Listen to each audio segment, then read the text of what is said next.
that at a certain point, she is pushed to the brink to do something about it. I think that there is some outrage about the injustice of what she's gone through, but also more than that, the injustice that he doesn't even realize what he's put her through.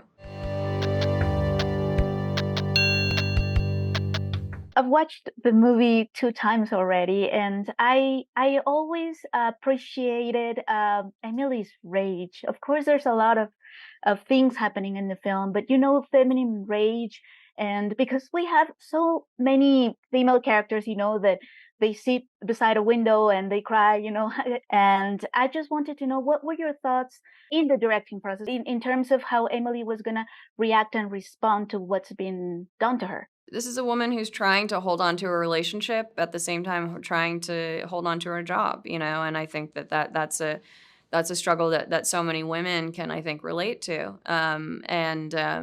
Obviously I dramatize it, in a way for the sake of entertainment and for the sake of my intention was I intended to make a thriller, about power dynamics. So, while staying true to that, I felt like at a certain point, Emily, uh, she endures so much abuse that at a certain point, she is pushed to the brink to do something about it. And I think that there is some outrage about the injustice of what she's gone through, but also more than that, the injustice that he doesn't even realize what he's put her through.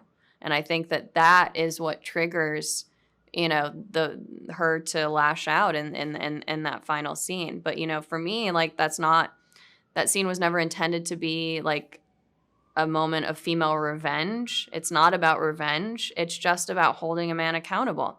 This is a man who refuses to be held accountable on any single level. And accountability is important to her. And so unfortunately, she has to use the same physical force that he used against her. When he reclaimed the power from her in the bathroom scene. Through physical dominance and sexual assault. It's also like Luke is also kind of taken aback by the person he turns into. Like at the beginning, he really believes that he is the man, this modern man that that can support his partner's success.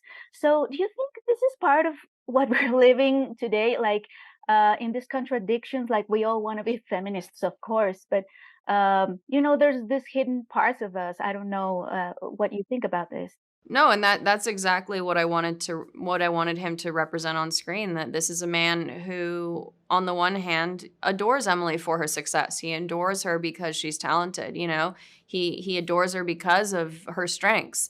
But at the same time, he also is threatened by them because of the way he was raised. And that doesn't make him a bad guy for having those feelings, because those feelings are not his fault. This was, something that was instilled in him as a kid. I think this is a societal systemic problem that raises boys to believe that masculinity is an identity, that masculinity means one thing, that men have to, fit into this box, and I think that's where the conflict lies, is the intersection between those two things. And you see Luke in the film struggling between those two things. You see him struggling between wanting to support her, genuinely wanting to support her, but still this other feeling that he needed to have it first, that belonged to him, because he is a man, and I think that it's that struggle that I think a lot of people, I think can relate to, but are afraid to even acknowledge that, because they're afraid of what that might say about them and what people think of them. But I think that what's important with this film, what I want to talk about, is to get people, is to finally put it out there and say this isn't something that we should be afraid to talk about. Let's just acknowledge that that's what's going on. If we can't acknowledge it, then we can't work through it.